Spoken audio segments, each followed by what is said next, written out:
Bonjour! Alors comment allez-vous aujourd'hui? Je vous pose souvent cette question, hein. Pas seulement par politesse ou comme moyen d'introduire ma chronique, mais parce que c'est important de savoir comment on va. Alors comment allez-vous aujourd'hui? Sur une échelle de 1 à 10, 1 étant le moins bien, 10 étant le mieux. À combien vous vous évaluez? C'est vraiment important d'être connecté à notre état émotionnel. Parce que si Hachem a créé les émotions, c'est pour nous permettre d'interagir avec notre environnement. Et donc, arriver à être conscient de son propre état émotionnel, ça va nous permettre d'améliorer nos relations au sein de notre mariage. Or, malheureusement, la société dans laquelle on vit, elle fait pas beaucoup de cas, on va dire, de notre santé émotionnelle. On passe des heures et des heures à se soucier d'avoir un corps en pleine forme, on fait des régimes, on fait du sport, on va être en bonne santé physique. Alors pourquoi est-ce qu'on ne ferait pas attention à notre santé mentale? Pourquoi, par exemple, quand un enfant rentre de l'école, les yeux pleins de larmes parce qu'il s'est fait embêter à la récré, on ose lui dire « Ah, allez, mon petit chéri, c'est pas grave, oublie ça, c'est que des bêtises ».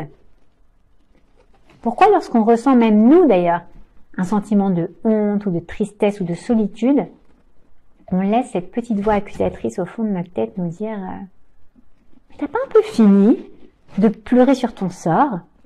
Tu dois être forte pour ton mari ou peut-être pour tes enfants. Tu crois qu'ils vont se faire à manger tout seuls? Allez. Arrête un petit peu de t'apitoyer et reprends-toi. » Vous la connaissez cette petite voix. Mais est-ce que vous diriez ça, vous, à une de vos amies qui, Dieu préserve, aurait été diagnostiquée avec une maladie? Franchement, vous voyez lui dire « Bon, allez, ma grande, tu vas pas commencer à te plaindre, hein? Laisse de côté cette maladie et reviens un peu à toi. » Bien sûr que non. Enfin, j'espère pas en tout cas. Peut-être même que vous lui proposeriez de l'écouter, d'être là pour elle.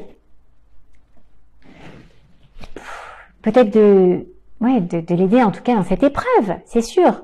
La Torah, elle nous enseigne que la santé émotionnelle, elle est tout aussi importante que celle physique et qu'il faut y faire super attention.